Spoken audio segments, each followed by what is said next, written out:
Yo, welcome to the channel. Today we have the SHFiguarts Endgame Captain America.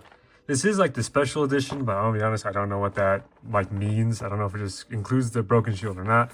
But point is, I'm kind of excited to get him out here. I have had him for I'd like to say a few weeks now, and I haven't messed with him as much as I thought I would, but let's get him out here.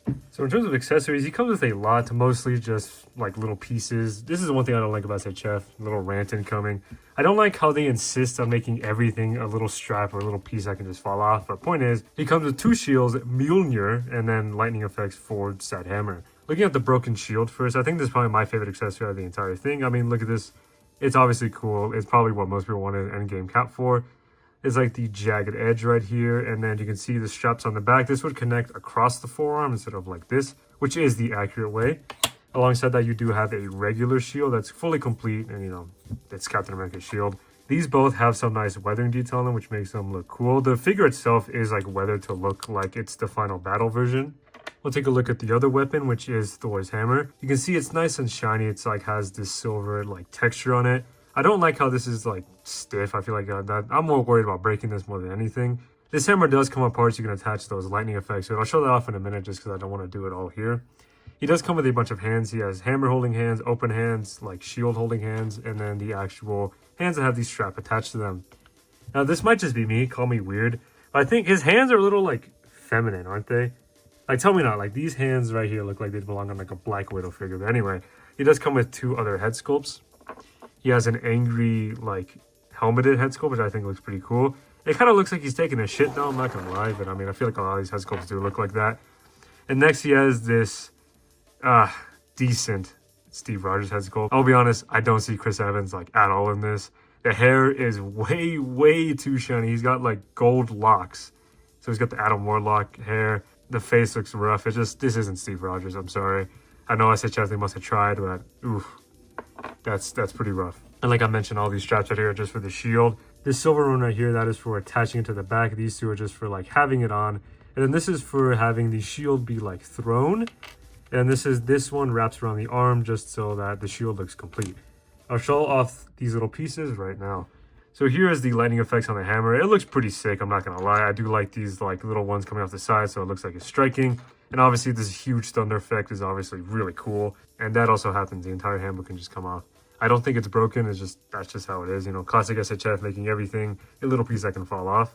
It is kind of heavy though, so if you put it in the hand, it will droop. So getting to the actual figure, you can see the look is definitely there. This definitely screams Endgame, final battle. He's beat the fuck up. He is dirty. He is tired, but he's not going to let that stop him. You can see there's a bunch of really nice wear on it. The entire suit just has this grime to it. Though I would have liked maybe some more surface detail, but in terms of paintwork, yeah, it's definitely there. The mask head sculpt does look a little rough. I think his nose looks a little too big, and the skin tone is really light as well. So that's my only real gripe with it. Articulation wise, it's not horrible, but if you're expecting more, you will be disappointed. The head looks up a little bit, it looks down, turns side to side, there's some tilt. The arms don't move out. Oh, they do actually move out. I just had to move the shoulder pad down. They move out, there's a bicep swivel. And he has double joints that bend in pretty deep. And he has the usual one-toed wrist peg that allows you to move in any direction. Now his torso is pretty limited. It crunches forward like that. Bends backwards a lot more for some reason. Yeah, maybe I did something wrong. No, yeah. It only moves forward that much, but bends backward like crazy. Without drop-down hips, he moves forward about that far. But with the hips, you can kick up. His internal thigh swivel and double jointed knees that bend in pretty deep. He doesn't have a boot cut, and his ankle articulation is kind of mid, but at least he has crazy toe joints, so look at that. So yeah, in terms of getting him in a pose, you probably can, considering he wasn't doing much with the hammer and the shield. He was just kind of standing there. Well, he did do stuff, but he wasn't doing anything crazy.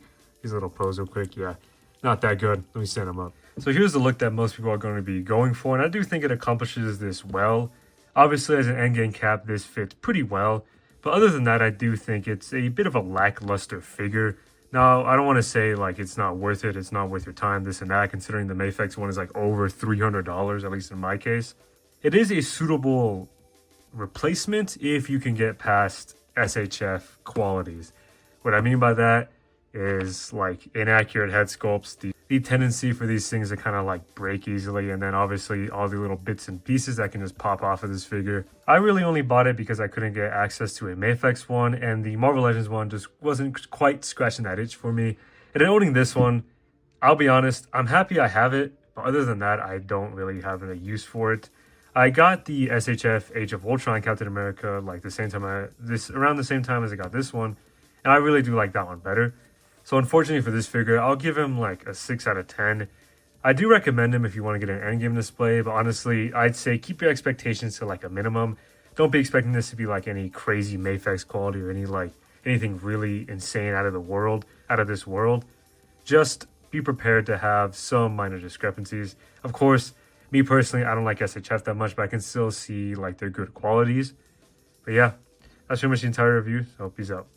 And just for a general sense of scale, here he is compared to the Marvel Legends Endgame cap and then the Age of Ultron SHF cap. You can see he scales pretty well. It's not like too much of a difference. Obviously, there's a difference here, but I think if you have the holy crap. If you have other SHF figures, you'll fit right in. And another thing, I do have this mandible sculpt that came with a order I purchased, so I want to see if it fits on this. I think it does. I have tried it before, I just forgot. Okay. So it fits on him, but it's just... oh, that skin tone difference is horrible, but I mean, in a pose where it doesn't really matter, maybe something like this just kind of hide that. It doesn't look bad, it just looks a little too big. So I don't know if you can if you have the head, you might be able to like scrape by, but other than that, yeah, this isn't that good of a look.